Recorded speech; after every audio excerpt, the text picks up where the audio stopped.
निवडणूक पूर्व सर्वेक्षणात दिनकर पाटील यांना 42% तर सीमा हिरे यांना 12% पसंती असताना भाजपने हिरे यांना संधी दिल्यानं दिनकर पाटील यांनी थेट मनसे प्रवेश करत नाशिक पश्चिम मतदारसंघातून मिळाली असल्यानं महायुती आणि महाविकास आघाडीसमोर दिनकर पाटील यांनी तगडं आव्हान उभं केल्याचं चित्र दिसून येत आहे. दिनकर पाटील यांनी प्रचारार्थ मतदारसंघ पिंजून काढत प्रचारात सुसूत्रता दिसून आली. सकाळच्या सत्रात जॉगिंग ट्रॅक, वैयक्तिक भेटीसह त्यांनी त्यानंतर रॅलीद्वारे मतदारांच्या भेटीसाठी तर सायंकाळच्या सत्रात चौकसभातून आपलं विकासाचं व्हिजन मांडलं.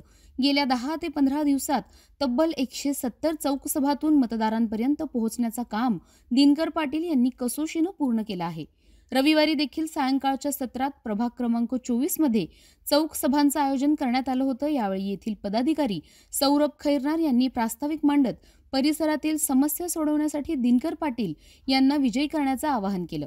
दिनकर अण्णांनी मला सांगितलं, तू एक काम कर, तू कार्यक्रम सुरू कर, मी तुझ्या इथे येतो.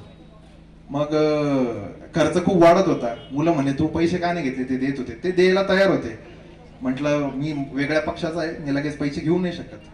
ते जेव्हा येतील, जे खुशीने देतील ते आपण घेऊ.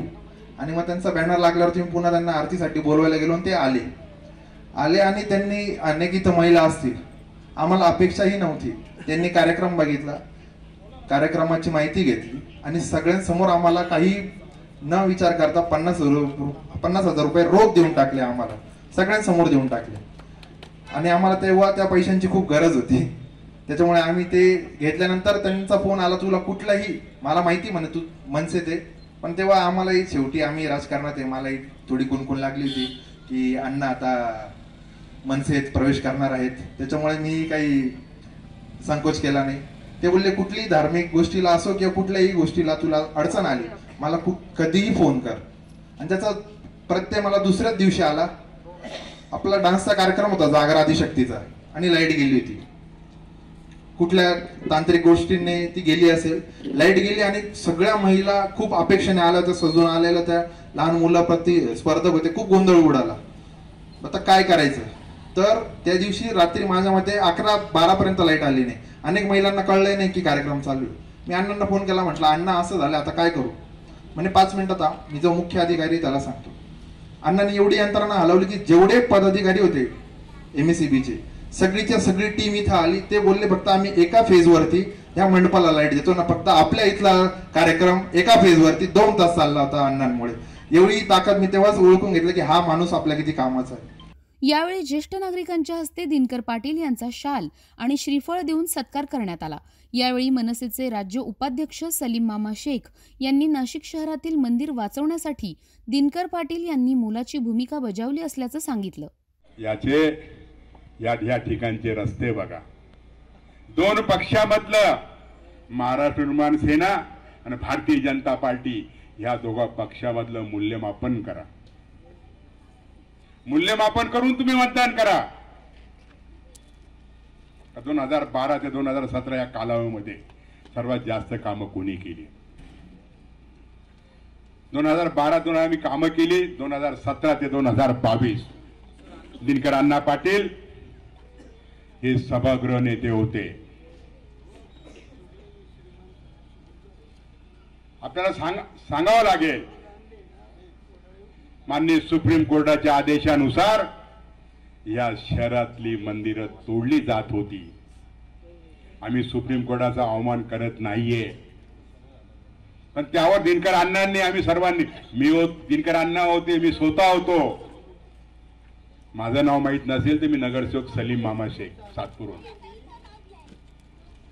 गजानन शेलार होते. 4 पक्षाचे 4 वेगळे नगरसेवक होते. पण सर्व धर्मियांची ती मंदिरं असतील, प्रार्थना स्थळं असतील, ही वाचली पाहिजे. त्यावेळेस आम्ही कायद्याचा अभ्यास केला, हायकोर्टात गेलो. सभागृहामध्ये जर कोणी खास करून मंदिरं वाचवण्यासाठी प्रयत्न केला असेल तर जे आज तुमच्याकडे मत मागायला आले दिनकर अण्णा पाटील, त्या सभागृहामध्ये त्यांच्यासोबत आम्ही सर्व उपोषणाला बसलो होतो. दरम्यान रविवारी सायंकाळी गोविंदनगर, खाडेमळा, शिवाजी चौक, महाले फार्म, तुळजाभवानी चौक, गणेश चौक, बाजीप्रभू चौक आदी परिसरात चौक सभा घेण्यात आल्या। यावेळी दिनकर पाटील यांनी विरोधकांवर टीका करत मतदारसंघात विकासाचं विजन मांडलं। आता ते दोघे पैसे वाटताय, पैसे देणं घेणं गुन्हा आहे, पण तुम्हाला दिले तर घेऊन टाका, दोघांचे घ्या आणि मतदान कोणाला करा, 1 नंबरला करा। ओके, आता मला मतदान कोण कोण करणार आहे, वर हात करा, वर सगळे करणार ना? ओके, म्हणजे मी 100% निवडून येणार आहे तुमच्या आशीर्वादानं। तुम्ही बघा, मी काय सांगितलं तुम्हाला, मी जिथं मीटिंग घेतो तिथं काय सांगतो का तुमचा आशीर्वाद घेण्यासाठी आलोय, तुमचं मत तुम्हाला विचारण्यासाठी आलोय, तुम्हाला भेटण्यासाठी आलोय। असे ते 2 उमेदवार तुमच्याकडे आले का चौकसभेला? ते जे फिरत होते ना रॅलीत, ते गाडीत फिरत होते, असे करायचे। मतदान देऊ नका,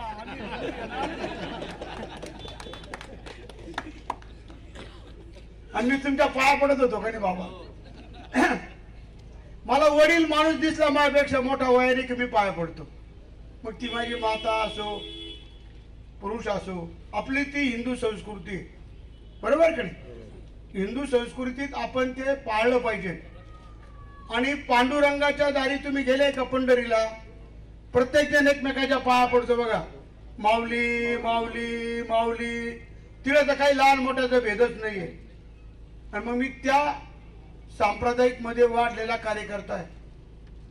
माझ्याकडे 15 अखंड हरिनाम सक्ती होतात वर्षातून, 2 भागवत, 2 रामकथा, हे कायम आहे।